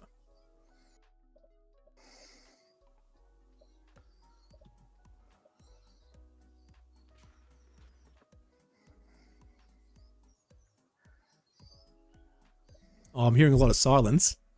The concentration is full on, isn't it? Pinarello. Yep, they were the ones. Did you get the one, Ryan? No, of course I never. It's standard. I've been dropped already off the start line.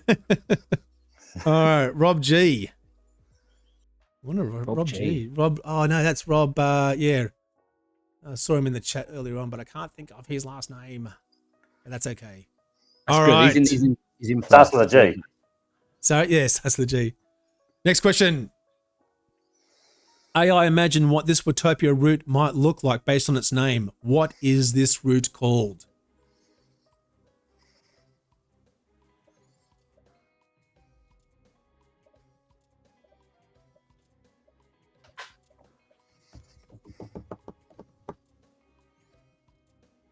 You've got to get this one, Ryan. Yeah. Looks like the big ring. Yeah, I got it right. The Mega Pretzel. Thank God. Not Oh, MVP Hutto. is moving up. Hutto, thank you very much. Yeah. You're saving Ryan here if you can make it to the end.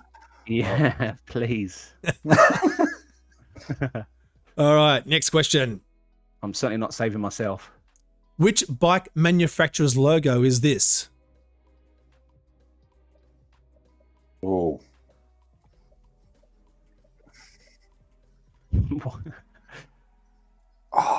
Did you get that one?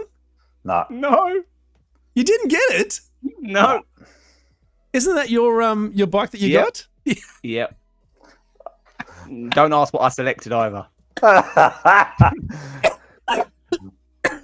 Oh, I don't know why I do this podcast. I really don't. I've killed gosh. Nathan. Look. Yeah, that's Yeah. awesome. Yeah. That's great. I love Yeah. it. All right, here we go. Who do you got? What? Paul Stevens moving up. Marky Mark is second. Johnny C is third. I'm just moving back in the draft. Yeah. You don't want to be out front at the start, do you? No, that's right. Got to come home with a flourish. That's right. You want to be on the front at the end. All right. How many meters must be climbed to complete an Everest challenge? Oh.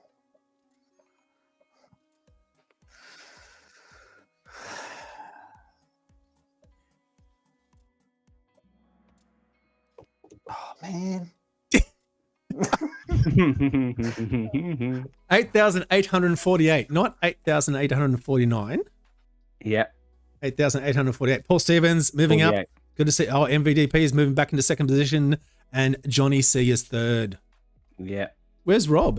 What's Rob? Do you think Rob's Johnny C? No, he's not Johnny C, is he? Rob G? No.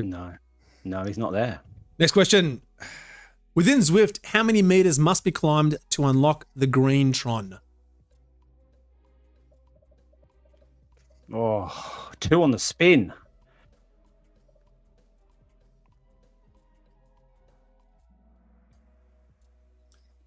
Who put 8,848 meters? Wasn't me. I got this one right. All right. this one. Oh, Johnny C is moving up. MVDP is still circling around second. And Ben's moved up too. Well, this is getting interesting, isn't it? All right. Next question. Not including lead-in, which Zwift route is the shortest? No idea. Yeah, there's pure guess. Are the pictures a clue? No. Oh, okay. Yes. No. Oh, the Duchy Estate. Oh man, I went with I think Castle. it's 3 kilometers.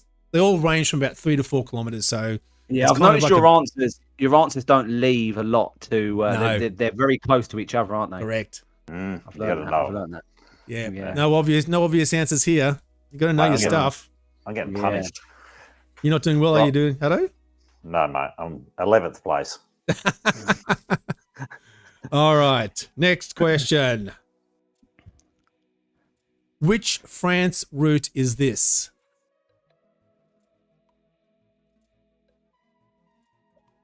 So based on the profile, which route are we looking at?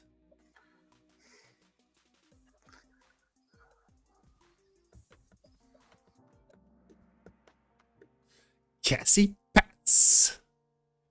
How'd you say it? Cassie Pats. Pronunciation is key on this show. Well, hang on. How do you pronounce it? Casse Patis. Ooh. No, it's Cassie Pats. The last time I tried to announce like French landmarks was brutal. I'm not going there again. Champs-Élysées. Champs-Élysées. Yeah. All right, Damon's moving up from ZMS. It's good to see. I don't think you're going to make it, mate, but keep going. MVDP is pushed to the front now. You can see the finish line coming up. Oh, he's doing well. All right. A grand tour is currently underway. Which one is it?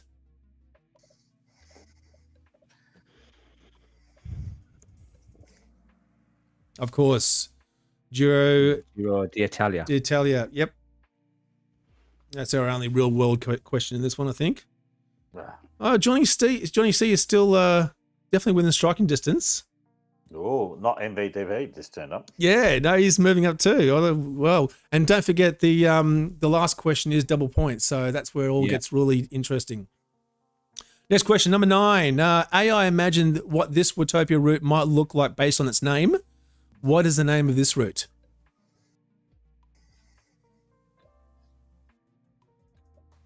This was a difficult one to generate.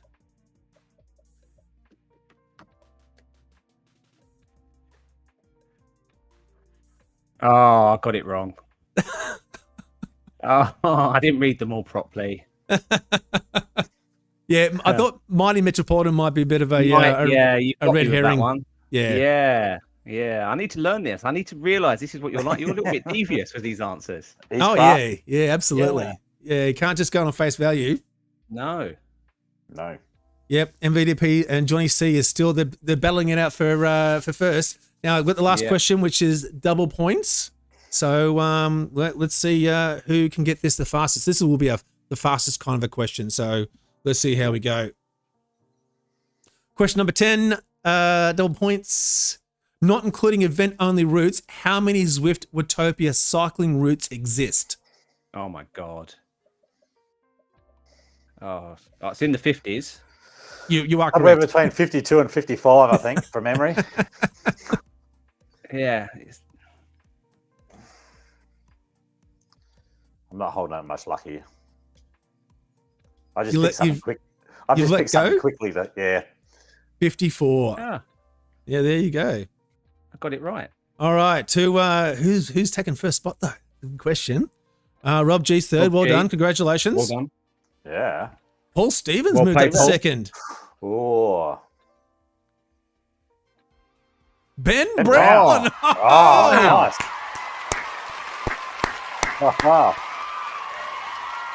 Wow. Hey, sprint for the line? Yeah. That's where it came. How good is that? That was awesome. Ben, well done. Congratulations. Well, yeah. Massive. If Ben, if you're listening, jump back into the chat, and if you've got a suggestion on, unfortunately, what Ryan's going to do, let us know. But at the moment, it is a stand-up lap of the 2 kilometers of the Bologna climb. So if Ben's not in the chat, then there is no punishment. Is that what you're saying? Oh no, because I think it doesn't afford a Hutto to think of something. Or what as a punishment? Yeah. Oh, I don't know.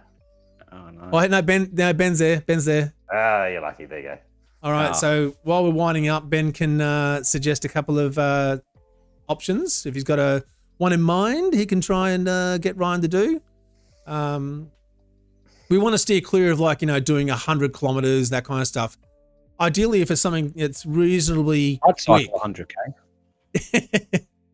If it's reasonably quick, climb out of the saddle that's Michael. Climb out of the saddle like MyWhoosh avatar. You got to do the whole wiggle, yeah. That big shaking side to side. The hip wiggle. Yeah. Okay, guys. While we're wrapping this up, Race a cat above. Someone's put racing cat C. Yeah, there we go. I had one attempt at racing cat C, and Nathan got to mention it. I did. Yeah. Well, we talked so much about you that I got sick of talking about you. Yeah, fair play. Yeah, let's move on. But what happened there, though? I do want you to explain what happened, though. I had my first rage quit. Yeah, what happened there? First ever Zwift rage, full on. I was going to chuck my Apple computer out the window. Rage quit. It's just a game, Ryan. It's just a game. No, no, it's not. It's not. No. I was joining actually Nathan's punishment ride to, if I'm honest, I was going to attempt to sprint off the front and make him chase me. Thank you. And just blow up within the first 1 minute. But I got to within like 200 meters of the pack, and then I pressed the button and changed my camera angle, and I was looking straight down, and I couldn't change it back for life nor money. And then eventually I got the mouse, changed the settings, and then I was dropped. I couldn't catch back on. Yeah, so I rage quit. So that's my experience to see. Are you going to learn how to use the Zwift Players at all, or no? No, because you can do all that through the Zwift Players. I've got Zwift Play and I still forget to use the power ups. and change camera angles. Somebody's written in there the PRL full. Have you done the PRL full? What's a PRL? That's one of the routes in Zwift. Right. It's as tough as nails. It's like 170k or something like that. Oh, that sounds fun. Around all the hills in London. Was it 12 times? So it's 170k up hills, is it? Yeah. You do lap. So you're up like, I can't remember, Box Hill or something like that. You do like 11 things of Box Hill or something. 11 laps of Box Hill. Is it Box Hill? Yeah, there you go. Oh my God. So you get that. I've done this. And so my strategy was, after I got at the top, I got off the bike and let the bike coast all the way down and walked around to, free my bum up and legs and everything else. Then did the climb again and then get off the bike. So I just got on and off the bike and in each lap as a bit of recovery. But that's how long did that take? A good few hours there. Yeah, I can't remember. I'd have to look up on my Strava, but yeah, that's a hard yakka thing. Well, I'd ride with you for a few of those laps. Yeah, you might be able to get some people joining in. Oh, if you wanted to do it. I agree with Evil Steph. She said that sounds pretty boring. Yeah, that's yeah. You're probably looking somewhere between 5 and 6 hours. Yeah. Oh my, guys, come on. But the good news is that's not the quiz punishment challenge. You blew up on the front of a Cat C for like 10 minutes. You're going to give me a 6-hour challenge? No. We're not giving you that. We're not giving you that. I'm just talking about it. So, but I think Ben suggested, and I think it's a good idea. You've got to do a Z Series race in Cat C. Okay. All right. Which you've been, I think, looking to do anyway. So this is a great reason to do it. Yeah. All right. Okay. I'll do that.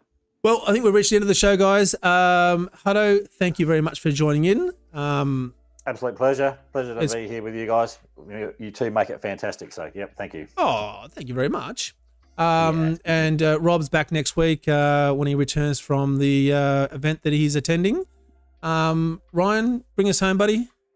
Just want to say a big thank you to Hutto for stepping in. It's been great to do a show with you. First time. So, don't make it your last. It was a good one. I want to say thanks. It's great to see loads of new names in the chat. Yeah.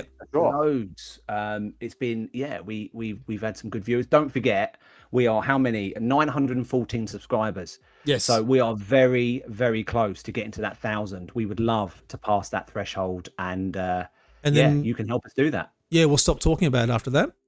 So if you we'll know about 2,000 then. Yeah. If you know anyone that you think might like the show, send them a link to it. Or drop us a comment, hit the like button, let us know what your favorite part of the show was, and whether you'd like for us to talk about anything else. Hopefully, I think next week I've got to check. We might have Cadman from Cadman Cycling join us. He was on the show about 20 episodes ago. It'd be great to catch up with him again. But we'll be back to having a guest next week, and Rob on the show, which would be awesome. All right, guys, that's it. Let's wind it up. Thanks very much, everyone that joined in the chat, and we'll catch you next week. Cheers, guys. Bye. We put loads of our time into this podcast, and we're now only 76 subs away from reaching 1,000 subscribe to support us and share us with a friend. Also, drop us a comment and don't fucking say that. Your Zwift knowledge. And each week we put loads of our time into this podcast. We're now only each week we put loads of time into our podcast, so we can go head to head with us and test your Zwift knowledge. So each week we put loads of